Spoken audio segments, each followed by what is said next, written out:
मेसमध्ये आहे ना, ही डिंगऱ्याची भाजी जास्त करून कोणालाच आवडत नाही. एका मुलीलाच आवडते. तिच्यासाठी आणि माझ्यासाठी हा डिंगऱ्याचा बेत बनवलेला आहे मी भाजीचा. कारण की घरच्यांना बी कोणाला जास्त आवडत नाही आहे. तर कवळ्या लुसलुशीत आहे ना, ह्या डिंगऱ्या होत्या.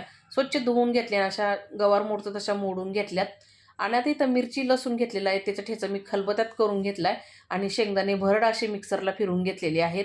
आता कढईमध्ये तेल गरम करून घेतलं. त्याच्यामध्ये ना मिरची लसणाचा ठेचा टाकलेला आहे आणि ह्या ठेचा आहे ना परतून घेतला चांगला. नंतर त्यामध्ये ना स्वच्छ धुवून घेतलेल्या डिंगऱ्या टाकलेल्या आहेत. आता डिंगऱ्या आपल्याला वाफेवरती शिजवायच्या आहेत.